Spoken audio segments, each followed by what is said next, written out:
welcome back, everyone. You are back with us at Speaking with Gravity.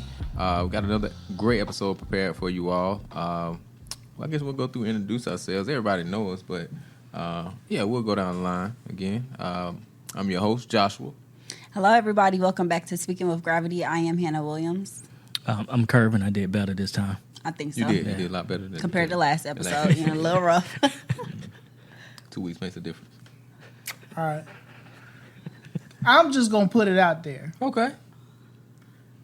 Curvin didn't want to be with me today, or be with us today, but he's here, and we're happy he's here. So let's give him a hand of round of applause. Thank you, sir. Welcome back. Yeah, I appreciate it. And again, this is Terrence Dawkins, one of the hosts as well. Yeah. So we back, y'all. I think Terrence know what the people are looking for. Yeah, because they told me. They tell you. They told me, and they want to know. The people are always talking to Terrence. They always talking to me. So, I don't know what Terrence it knows is. stuff, though. Yeah. Terrence knows But the stuff, people want to know, what they want. can you beat the arrival time on your GPS? Of course. Okay. Really? Tell me. Unless traffic. Tell me Unless more. traffic. Tell me more. Yeah, I can beat the arrival time on my GPS How? quite consistently, actually. How? Because and it's not that now when I used to speed, I don't speed anymore. When I used to speed, I would obliterate the time on my GPS. I would get there like, if we're going down the street, I might get there. If we're going 30 minutes, I might get there 5 minutes before. If we're going 2 hours, I might get there about 15 minutes before. Now I do the speed limit. I ain't gonna lie. I'm a productive citizen now. Yeah. And so I'll still beat it, but not by a whole lot of time, though, not by a whole lot of minutes. But I do live in metropolitan Atlanta, and so traffic can be sudden sometimes, and so unless there's traffic, I would say that's the caveat to it. Yeah. So that's the only caveat, unless there's traffic. That's the only caveat for me. Yeah. For me, it depends on what I'm driving. Okay. What you driving? Yep. Oh, okay. Depends on what I'm options driving. do you have? I got a motorcycle and Okay. I got a car. Now, if I'm on my bike, that time getting gone. Why? Because you know people who be squeezing between Yeah, cars. you I don't dipping in squeeze. it. I don't squeeze. I make sure there's a safe area for me to get on over. But unlike you, I ain't gonna lie to the people. I speed. But I don't go dangerously fast. But I speed, especially if I'm on my bike, so I can beat the time on my bike. So the caveat is it depends on what I'm driving. Okay. And I think another caveat is it depends on what app you're using. That's true. Because I consistently use Apple. Waze. I use Waze. That's how you say it? Waze. W-A-Z. W-A-Z. Yeah, right? that's the one I I've heard prefer, of. but I thought it was Wise. Waze. I really don't know what it is. The blue app. I've heard Yeah. of Waze. Yeah. Yeah, so I use that because you can pull up GPS, same location, same destination on Waze, and then Google Maps or Apple, and then Waze will say, oh, it takes you 15 minutes less than the Apple or Google. And then if you run them two at the same time and you start using the Waze, Google eventually redirect to what Waze is talking about, then it'll cut off like 10 minutes. So I don't know what satellites they're going, I don't know, but it depends on, for me, another caveat is it depends on what app you're using. Right. And I felt like Wise Ways, they take more into consideration like what's happening in the moment. Yeah. So if there's a wreck, if there's something on the side of the road, and supposedly, like I know I do, I'll put in there if I see something that's dangerous or whatever. So if your drivers are helping you along the way, they're probably going to be more accurate and getting you to where you need to go. But you talked about speeding, Josh, and then you talked about the type of vehicle you would use. My thought is just using like old maps or knowing where you're going. Like if I know how to get to Greenville from here, right? But if I'm going to certain areas of Greenville, I might not know exactly what it is. So I'll use the app, but I still know how to get to Greenville, and it'll take me a different way to get to this spot. I really only need your help once I get close to Greenville. Sure. And so I'll start changing the route. And then when I change the route based on what I know, it'll reduce the time. Okay. But if I just let it do it, then it's going to take me to exactly where I need to go, but it's going to go a different path than I would have naturally taken. So just I like that. knowing your seating and what different shortcuts that you can have can cut the times too. Yeah, I agree with that. I think that it's so important to just have geographical skills where we're not so dependent on our GPS. If our GPS is telling us that we will arrive at 6 p.m., and like Kervin was saying, okay, well, I know a shortcut that can get me there a little sooner, then I don't become so fixated on my arrival time as long as I get there safely. But I think it's so important, in my opinion, to be aware of my surroundings and to know, okay, I know that it's 5 o'clock right now, so if I go the way Apple Maps is telling me to go, it's going to be ridiculously amount of traffic versus going the way that I know in my head. And I even second guess myself sometimes because I'm so dependent on using GPS that I'm like, oh, let me just go the GPS way because it's saying that I'm gonna get there at 6 o'clock versus me knowing in my head I should probably go the alternative route. Yeah. And I think what we talk about has larger implications too when you think about it. Just technology in general and the reliance that we have on technology, right? I mean, if you think about Kervin, the example that you brought up, if you just follow technology, it's like, okay, technology is getting me there. But then if you get yourself to a point and then you use technology, it's more like the man controlling the machine than the machine controlling the man. Right. I think technology, with all its greatness, I think sometimes kind of leads us sometimes into different things, into situations sometimes, right? And I think as we go forward, I know this is getting off from it a little bit, but I think it's important.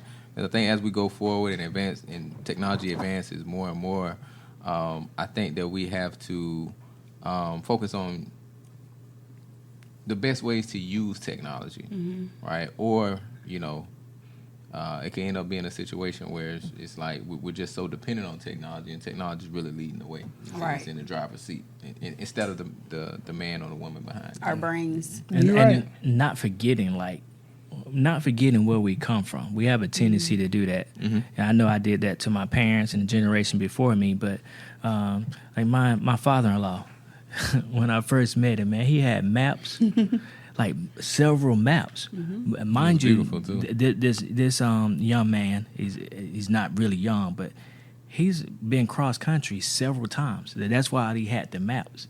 So he knows how to get from the East Coast to the West Coast, from the West Coast to the East Coast, different types of ways. And of course, GPS can do it, but I'm pretty sure those maps are going to show him different ways that he can get there that GPS not necessarily going to put together. They got their own algorithms and stuff that they're following.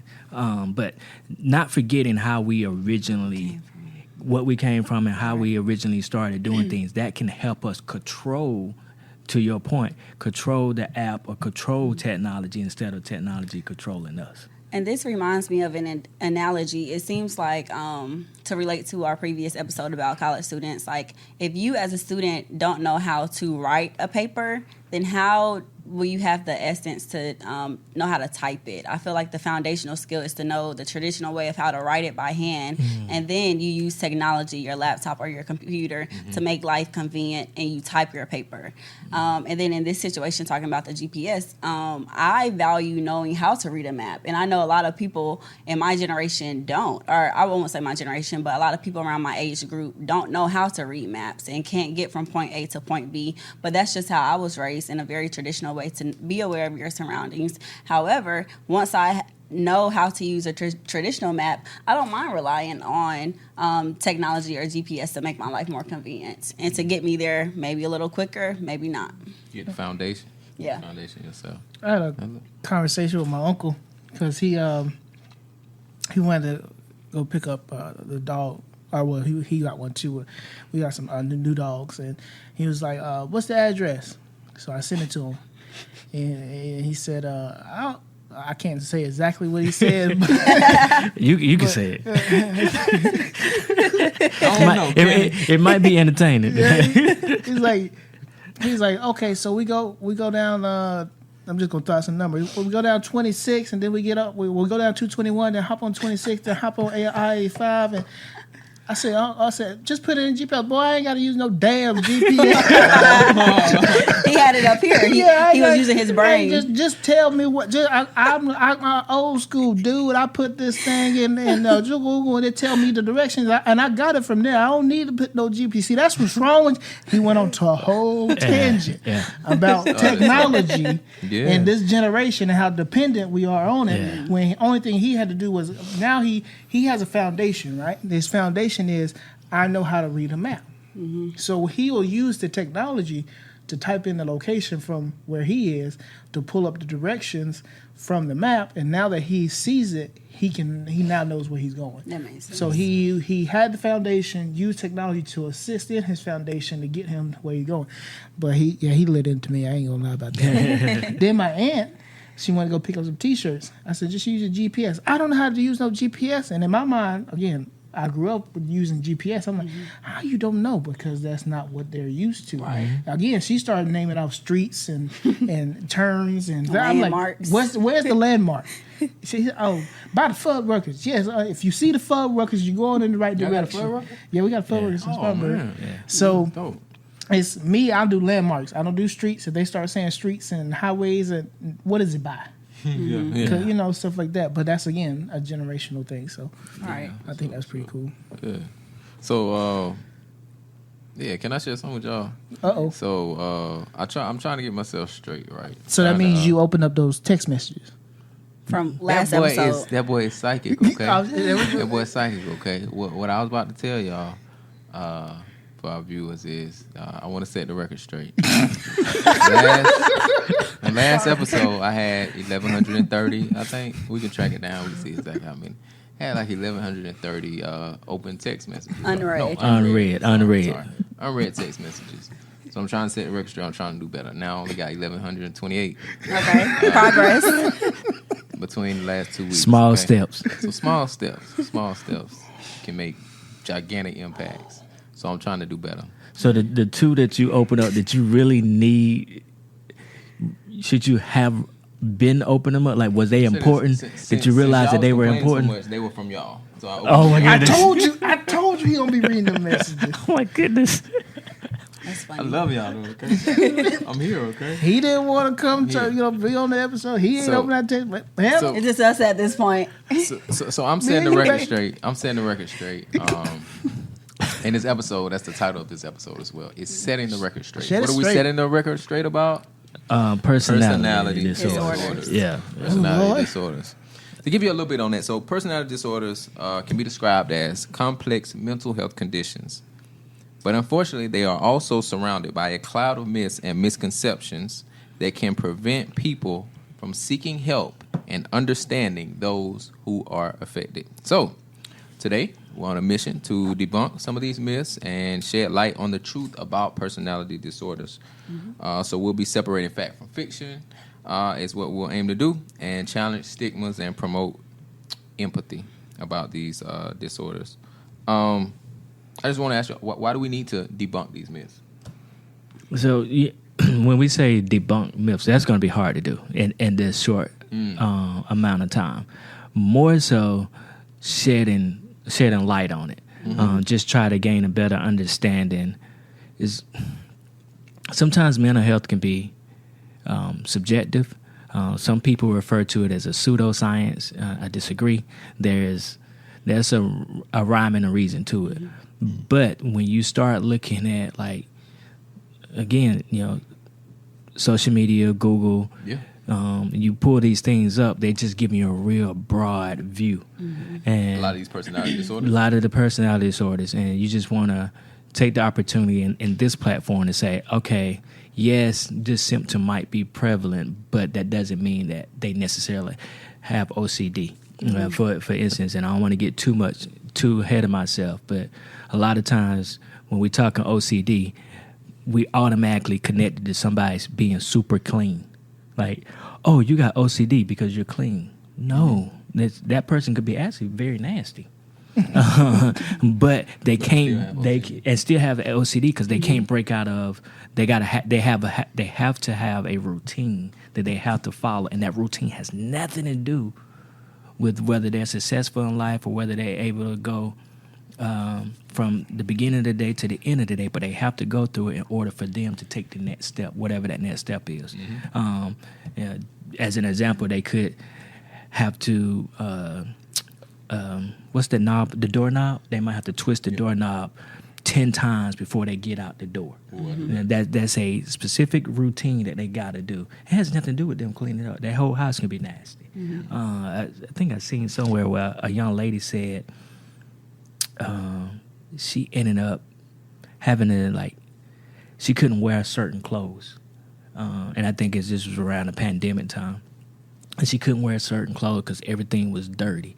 And then she eventually got to the point where she was just on her floor naked because she couldn't.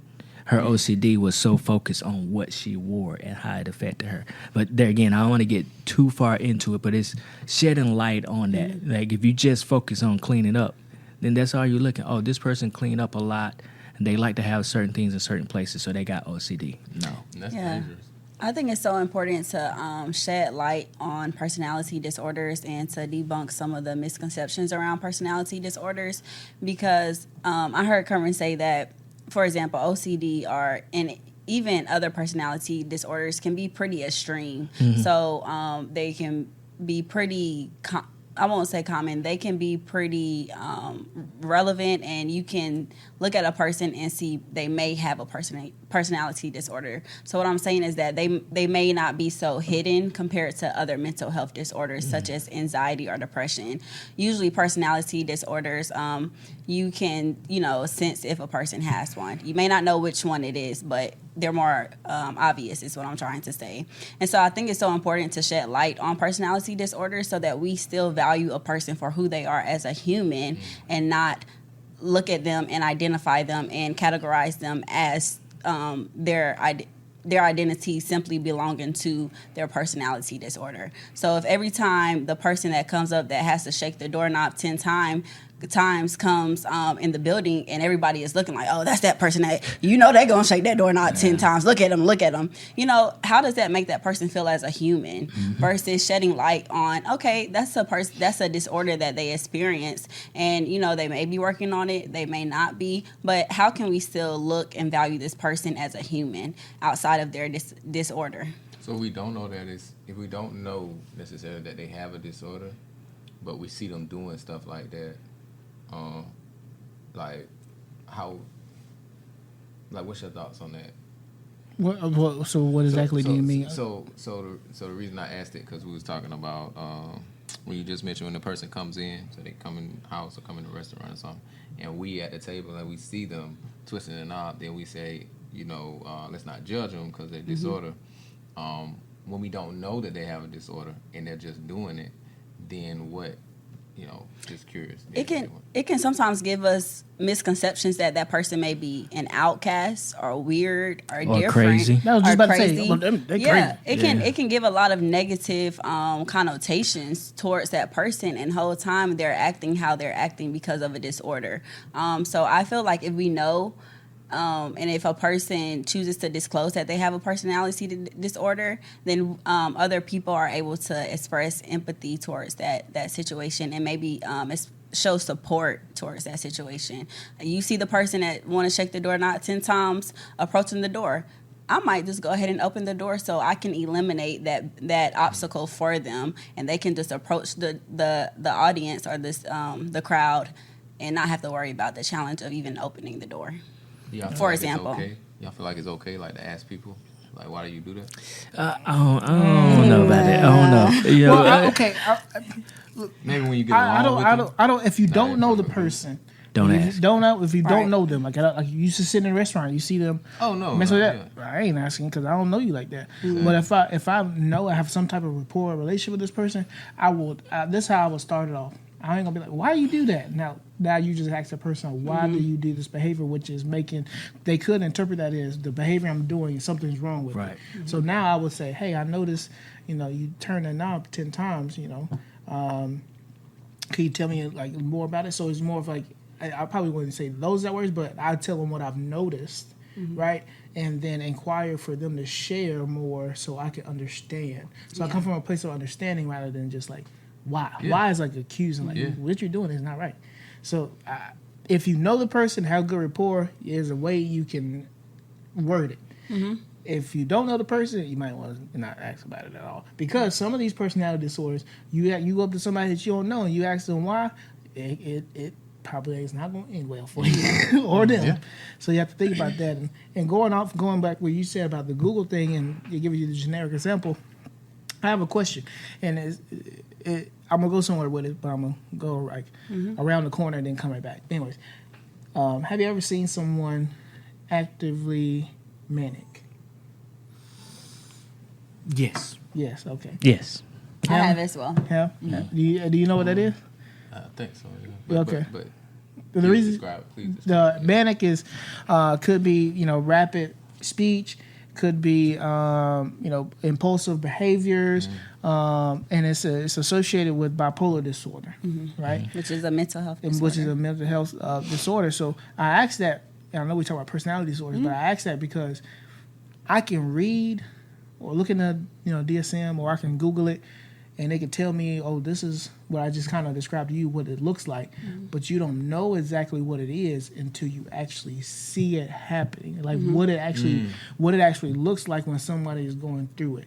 So, again, if I don't have education behind it, not saying you have to study it, but just Google can give me the foundation, but then when I actually see it in person, I can say, oh, that's what that looks like. Because me as a mental health professional, I can diagnose someone, but I can't diagnose one if I don't even know what it looks like to begin with. So like when I was working in a hospital, I had the chance to see someone actively being manic with bipolar disorder. I actually got to see what someone with schizophrenia looks like when they're going through hallucinations and delusions and all this stuff like that. So like what I'm saying is, if you can shed light on these different personality disorders, what they look like from an educational standpoint, when you actually see it in person, you don't have to study it again, but you can have in your mind, oh, this person may have a mental health disorder.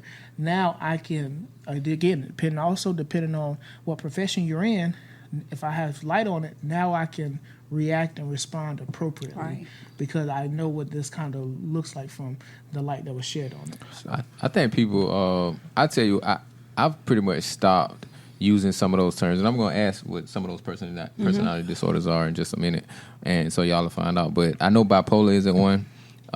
It's a mental health disorder, though. I've stopped saying, "Oh, that person acting bipolar," or I've stopped saying that person is acting narcissistic, because I truly don't know everything that comes with that characterization, right? So I've just stopped, and I think it can be unhealthy when we assign those labels to people. We aren't doing it intentionally. We're just talking loosely. But I think that it can be really dangerous. It can be harmful, especially if that person, if they're convinced, okay, I do this, and then they go home and they start reading about the other things. You can convince yourself that you have a disorder, right? And then you can convince yourself that these other things, I'm probably doing them too, or I probably will be doing them, and so you can take yourself down a road, self-diagnose. You can take yourself down a very dangerous path. So I've stopped doing that, and I think people should just be mindful of that. What do y'all think? Yeah. I also want to kind of piggyback off of him and you. I've said a lot just in a short amount of time, but when he was talking about the manic state of bipolar, which is bipolar is a mood disorder, right? But when you're in that manic state, it can look similar in certain cases to a borderline personality disorder. Because if that person's in a manic state, they're kind of all over the place. Somebody that's borderline personality disorder, they can be really in their feelings, really emotional, and appear to be all over the place. Then there's somebody with schizoparanoia. They have a distorted reality, right? They have, they can be delusional to some degree. They can appear to be all over the place. So all of these things they can kind of like intertwine, and if you don't know what you're talking about, you shouldn't be labeling that person. I don't think you should. And then going back to, I think your original, one of your original questions about if I see somebody, almost like you didn't say this, but in my mind I interpret it as So I see this. What now? But y'all said something on the previous episode, several episodes back. You asked a similar question, and Terrence said, "Listen, people just want to be heard. Right.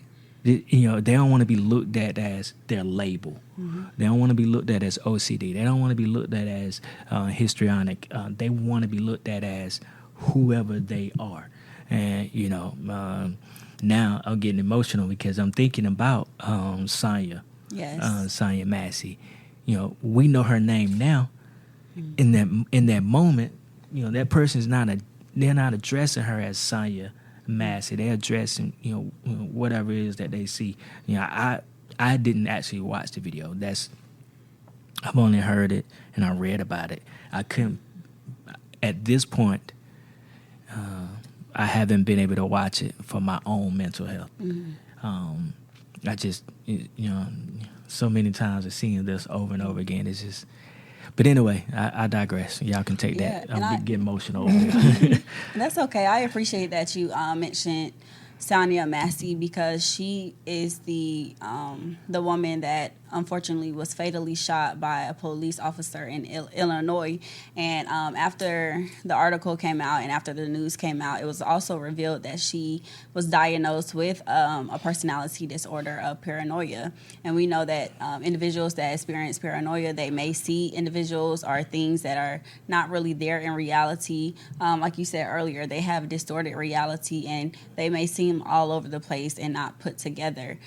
So with this exact situation with the police officer and Sonya, it's very unfortunate that she was fatally shot because it seems like her disorder played a factor in how the police officers responded to her and how they showed empathy and what mannerisms and techniques they used to de-escalate the situation, which obviously were not successful. So back to the initial conversation, it's so important to shed light on these personality disorders so that we know how to operate and how to conduct with individuals that have personality disorders.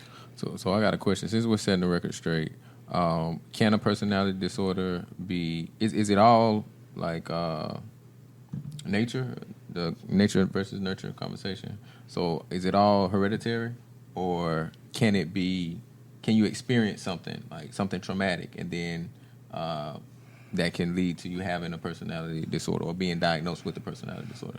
I thought I told you don't ask that question. No, no, just play. Is that the one? Is that the one? It's similar to that, but I'm really just playing when I say that. It's gonna get deep. It's complicated. It's very complicated. Because when we think about debunking the myth, I think some. So I'm gonna say something personal. I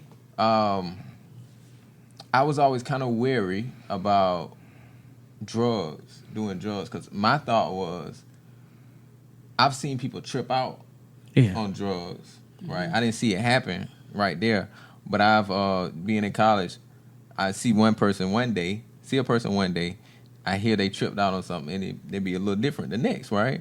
So I'm thinking, as I'm in college, can these drugs lead to actual personality disorders? Oh, okay. And so I kind of personally for me, I would like to hear just your thoughts on that. I would say just from my history, not what book knowledge that I've read anything. I will say drugs changes your brain chemistry or what's inside your brain. Once you take anything, it changes who you are as a person before you brought that into your body, right? And sometimes you can recover, and sometimes you cannot. If you continue to do that, sometimes it destroys who you originally were and leads you to a place that you don't want to be, right? Same way with, and I might get crucified for this as a mental health professional, but you know how. Don't say it now if you're gonna get in trouble. No, I'll be all right. I'm speaking about I'm speaking my truth. All right. So this is speaking with gravity, right? And so this is my sincere truth, as I know it right now, this date and hour. Now it might change next year.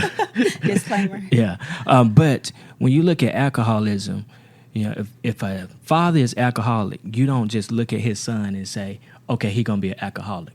but he has a predisposition to, you know what, he's possibly going to be an alcoholic because of what? Because of what he's seen, because of the way that their body's made. It's the same thing with your mind. The same thing that can happen physically to you, same thing can happen to your mind. So if you have a father that's paranoid, schizophrenic, it's a possibility that you could be predisposed to that as well if certain experiences come into your life.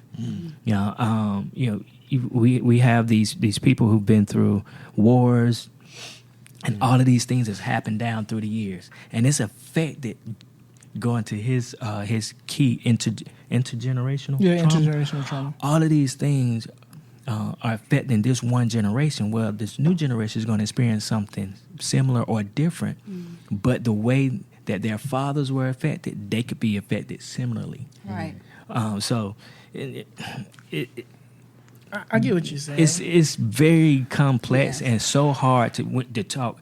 What we're trying to do is we're trying to take these things that we shouldn't be talking about in a general sense, and we're talking about it in a general sense when we really should be looking at cases. Because when we're studying like cases. It's like, oh, okay, I can identify that based off of this case. And we're trying not to do that. You're trying to talk to the audience without giving you an actual case. Yeah, I agree, and I have a personal story that relates to one of the personality disorders. When I was in nursing school, I had worked on the behavioral health floor, which is basically the mental health floor, and I was working with a client that had been diagnosed with borderline personality disorder, and a lot of the student nurses were afraid to work with this particular client because they had very severe symptoms and manifestations of borderline personality disorder. So self-inflicted harms, horrible, unstable personal relationships, very severe emotional changes, poor self-image, impulsive behavior. So as a new nursing student, that can kind of create some type of fear. And so I was assigned to the individual, and as I sat down with the individual that had been diagnosed with borderline personality disorder, I understood his background story. And I'm not inquiring. He's telling me this information that came from his childhood. So the time we spoke, I think he was like 19 or 20, but he expressed to me that the situations from his childhood and the embedment from his childhood led to the diagnosis of borderline personality disorder. So I would say that the causes of personality disorders are really case by case. It can be some biological factors as well as some environmental influences as well. Well, Terrence, you was going to say something earlier, did you?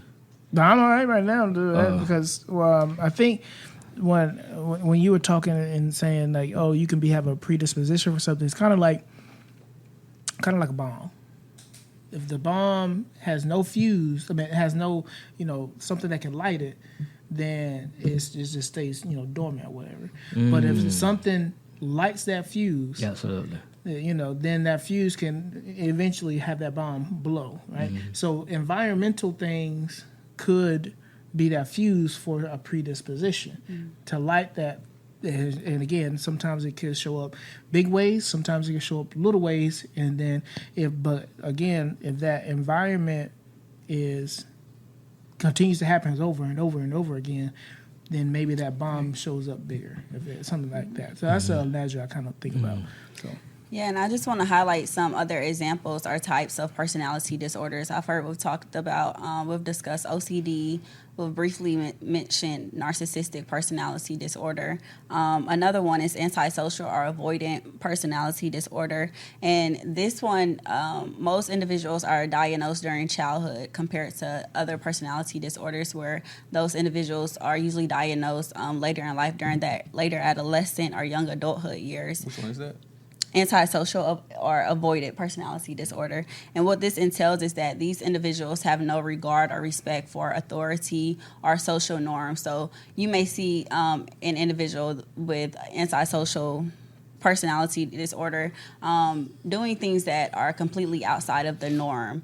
I can't think of an exact example right now, but another type of a personality disorder is histrionic personality disorder. And these individuals, they require a lot of attention. They are very attention-seeking individuals. And to us, without knowing that this person may have a personality disorder, we're looking at them like, oh, they just want to be seen. They just want, attention. They want all eyes on them. They're coming in late simply because, they just want attention. The whole time they may have a personality disorder. And there's a fine line, because there's really a fine line in assuming a person has a personality disorder and a person really having a personality disorder, which goes back to the importance of having these conversations so that we're not just saying, oh, that person is narcissistic because they're controlling or they're manipulative. A person has to categorize as most of the symptoms of that disorder to be diagnosed with it.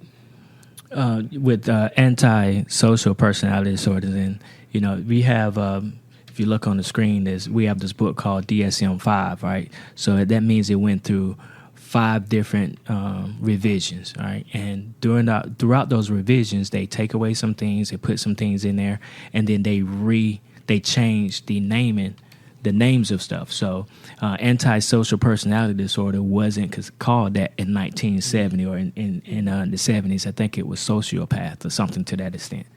Well, when we're talking about a sociopath, we're looking at some of these individuals, or they liken them to people like, what's my man name that had the people drink the Kool-Aid? Jim something. Was it Jim Jones? Was it Jim Jones? I can think of Jeffrey Dahmer, but Jim Jones. Okay, Jeffrey Dahmer was actually, he would be considered antisocial personality disorder because, at the base of it, is disregard for rules, a lack of empathy, or lack of remorse for anything that they do. Yeah, and they have a tendency to hurt or harm animals as kids. Which it starts off as like when you're younger, you can't have that diagnosis, but you'll have other diagnoses like conduct disorder, intermittent explosive disorder. Like you have those things that lead up to antisocial personality disorder, from my understanding. Yep. So it's kind of like it's a buildup of, we're seeing these patterns. This is what it's leading to, but I can't really give you this diagnosis because you're not old enough to hold that diagnosis because you're still changing biologically, and your personality might change. Right. So that's what popped in my head when you were describing it. Sorry to cut you off. No, that's really important because we certainly don't want to give a 16-year-old or a 15-year-old kid the diagnosis of antisocial personality disorder. Like, you basically saying that he has a total disregard for or what he's going to be. A lot of teenagers have a disregard for rules, right? And so y'all can see how, if you just look at that within itself, you can see how it can be subjective and it can be messed up to apply a label to somebody before it's time to give it to them. I just agree right there. This personality disorders, I think, ain't nothing to play with. Nope. Yeah, I met a young lady one time. I was working and she was coming in for help, and from talking to her, it might just seem like she had some anger issues. But the more you talk to her, you can tell something else was going on. You better not play with that woman. Yeah, because you can just tell there's some stuff going on. So. So if you know somebody, keep them lifted up in prayer, get them some help and all that good stuff. How y'all feel about the episode though? I feel like y'all shared some really good information. It's just a very complicated episode. I know it's complicated. Yeah, it's complicated. You don't want to say too much because you don't want somebody to take your episode and then go and declare that they are antisocial. And see, y'all don't think about this. But they learn from us of what antisocial is, then they go to the disability board and say, "Hey, I'm antisocial. Give me that money. Give me benefits." I think the biggest thing, one thing people can take though, is the fact that you got to educate yourself. You can't just start throwing out these names and things. Right. Go educate yourself. and know that even when you educate yourself, you still ain't there. Yeah. You know, Yeah. you still can't diagnose see a yourself or professional. someone else. You're gonna have to see a professional. Yeah. I think that's the Right. biggest probably Yeah. takeaway Yes. from this when it comes to these disorders. I agree. If there is some suspicion about having a mental health disorder, or in this case, a personality disorder, become self-aware of what patterns and what actions may align with a specific diagnosis. But the most important thing, like I agree with what Joshua said, is to seek professional help. Don't self-diagnose yourself and tell everybody, okay, I'm the reason why I act very controlling is because I'm a narcissistic person. Don't claim that and you have not been diagnosed with that, because these are very serious disorders that, you know, we are here to offer support and to spread light on. And just because you have it doesn't relieve you of responsibilities. There's, I kind of adhere to Adlerian principles. We still have to live within a community, right? So we still have to cooperate with each other. So even though I have borderline personality disorder, I have OCD, I need to know, talking about emotional intelligence, I need to know how my behavior affects the person next to me or that works with me. Or when I go into the gym, how my behavior, if I feel like talking to myself, I got to know, all right, I'm going to get these strange looks while I'm here at Planet Fitness. Right. Just knowing how what you do affects. It doesn't really, your responsibilities are not alleviated because you have this diagnosis. You can't. That's not an excuse. And then going back to Terrence talking about the bomb and it being lit, these environmental stressors that we have, these mass shootings, the police brutality, is going to affect different people different ways. That's why I can't watch the video right now. I don't know how I'm gonna feel after that. I can read about it. I can hear other people's input, but I absolutely can't. I can't do it. My oldest son, he's driving now. My next to oldest son, he is about to be on. He's on the road, but he's about to have his full license. And you say, what that got to do with Sonya? She called the police to her house for help. So if they get stopped for speeding, how is that going to end? No, I don't think that they have a mental health diagnosis, but the interpretation of their movement and how they're responding to the police officer, that police officer has to interpret that, and however he interpreted can ultimately end their life that day. Right. So I don't need to add that. Watching that video, I don't need to add that to my my mental. So I leave it alone for right now. So Well, y'all, I appreciated y'all's. I appreciate all the input that we got on this, and I believe that the listeners would appreciate it too. And hopefully, this challenges everyone to educate yourselves, and let's just be responsible, be accountable for the things that we say and that we do every day. All right. Sounds good. go see a therapist. Yeah, go see a therapist. Go see a therapist. A therapist that specializes in the issue you are experiencing. Definitely. So we want to thank you all once again for being with us. Season 9, we're moving right along through it. Moving right along through it. So. I'm not going to be on the rest of. No. We understand you. We won't be on the rest. No more episodes for the rest of the season. Okay? He may be on. Just one dropping or in. two, huh? Okay. Well, we appreciate Well, you we- We coming. well, appreciate glad his appearance. Yes, especially in an episode like this, we definitely appreciate it. Okay. Sounds good. All right. Well, we'll see you all next time. This has been Speaking with Gravity.